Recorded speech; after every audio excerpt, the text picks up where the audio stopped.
나 지난달에 코인 투자해가지고 30% 벌었어. 이런 경험 누구나 할 수 있어요. 근데 그 의사 판단들이 누적이 되게 되면 결국은 누구는 이렇게 해서 많이 벌었다는데, 누구는 어디에 투자해서 이렇게 성공을 했다는데, 그런 것들을 보고 나도 해야 되는데 투자를 해야겠다라고 하는 의사 판단의 이유가 최근에 이렇게 많이 오르고 있기 때문, 그 이유 하나일 때가 많거든요. 오르고 있으니까 나도 여기 들어가야겠다, 나도 여기 들어가야겠다, 이제 이런 매수 수요들이 많아지면 시장의 적정한 가격보다 더 떠 있게 돼요. 그래서 보통은 그런 거에 들어갔다가 손실을 경험하고 이게 아니었나 보네, 빠져나오게 되는, 그래서 투자에 대한 안 좋은 경험으로 남는.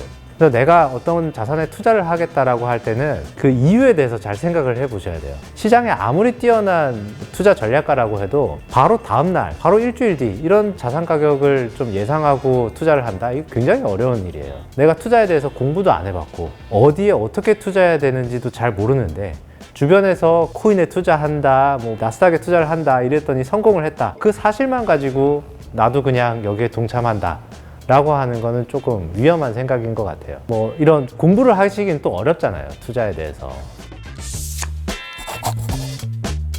내가 주식 투자만 하겠다라고 하면은 개별 기업들의, 섹터들의 정보들이나 기업의 재무제표를 보고 이거는 기업에 뭘 의미해? 주가가 올라간다는 거는 어떤 것에 영향을 많이 받아? 이런 거에 대한 공부를 해야 되겠죠. 글로벌 증시에 분산 투자를 한다, 원자재 자산에 투자를 한다, 혹은 코인에 투자를 한다, 그 부분에 있어서 등락에 영향을 미치는 요소들이 어떤 것이 있는지 그런 것들에 대해서 공부를 해야 되겠죠. 전업 투자자가 아닌 이상 버거운 범위라고 생각이 들어요. 우리는 주식에 왜 투자를 해야 되는가, 이런 철학적인 질문들이 더 사실 중요할 수 있어요. 기업들이 열심히 부가가치를 생산해내고 그 부가가치가 기업의 가치로 연결이 되고 그게 주가랑 연동이 되는 그런 메커니즘이 자본주의 사회가 돌아가는 원리이기 때문에 현금을 가지고 있는 것 대비해서는 주식에 투자하는 게 장기적으로는 이득이겠다, 이런 판단을 할 수 있는 거고요. 단기적으로 봤을 때 다음날, 바로 다다음 날, 혹은 한 달, 이 정도 타임 스케일로는 계속해서 우상향한다 라고 얘기를 하기는 어려운 거죠.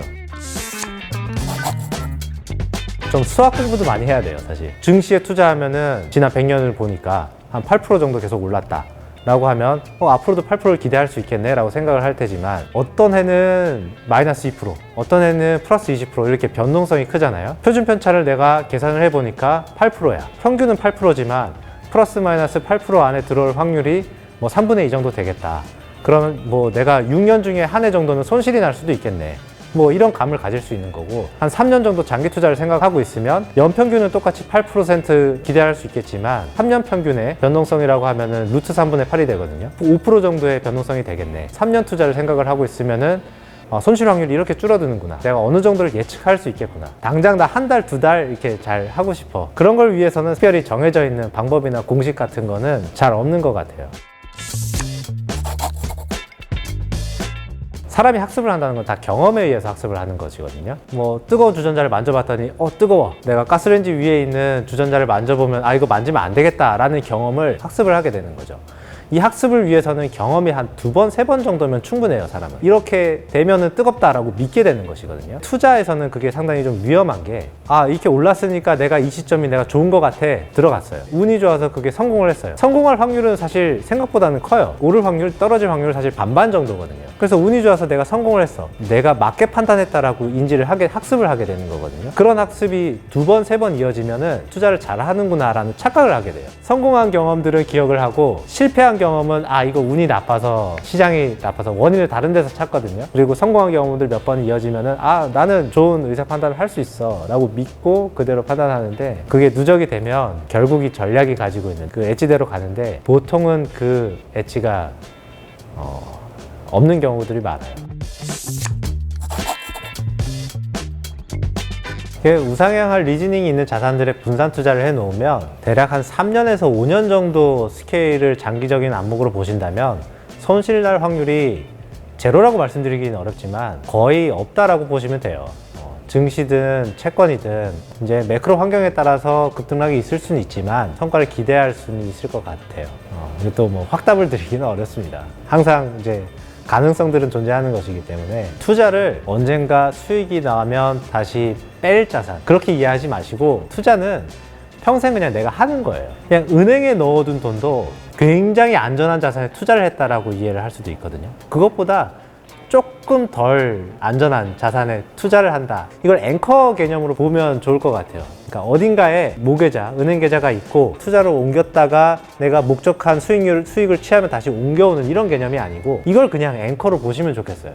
투자는 내가 평생 해야 되는 거예요. 내가 더 이상 수입이 없어졌을 때, 은퇴하고 나서 더 이상 내 자산이 불어나지가 않아요. 그럼 내가 내 삶을 영위하기 위해서 혹은 내 레거시를 내 자손들에게 물려주기 위해서 투자라는 행위는 우리가 100세 시대를 살면서 꼭 해야 되는 행위고 수익이 생기면 어딘가로 다시 또 옮겨서 다른 데로 해야 된다 이런 개념이 아니라 그냥 투자를 항상 하고 있는 거예요.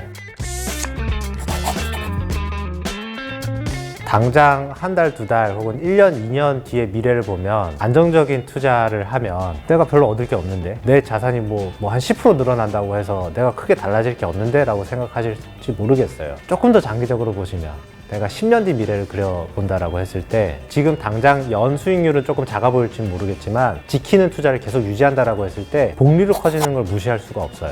연에 8% 정도 기대할 수 있는 증시지수에 계속 투자를 했다라고 했을 때 2배가 되는 기간이 9년 정도 돼요. 우리가 그냥 3, 4년 살고 말 게 아니잖아요. 단 5%라도 수익을 계속 쌓아나갈 수 있는 이런 자산들에 투자를 해 나간다면 복리로 커지는 걸 무시할 수 없다. 결국엔 나 지난달에 코인 투자해가지고 30% 벌었어. 이런 경험 누구나 할 수 있어요. 근데 그 의사 판단들이 누적이 되게 되면 결국은 의사 판단이 가지고 있는 퀄리티, 이 전략의 엣지를 생각해 보시면은 그 엣지 때문에 30%를 번 게 아니거든요. 그냥 어디로 튈지 모르는 그냥 랜덤성에 의해서 30%를 번 거거든요. 그래서 그런 의사 판단을 계속해 나간다고 하면은 결국은 손실을 볼 가능성이 굉장히 높아요. 기대할 수 있는 수익률은 조금 낮더라도 자산 배분해서 안정적으로 계속 투자를 하시는 습관을 기르시는 거, 이게 장기적으로 이기는 길입니다. 실제로 우리가 부자가 된 사람들, 정말 저도 아직 부자라고 보시긴 어렵겠지만 정말 이렇게 성공한 사람들이 어떻게 과거에 투자를 했는지를 보면 단기간에 급등하는 자산들에 막 이렇게 투자를 해가지고 성공한 케이스들이 없어요. 다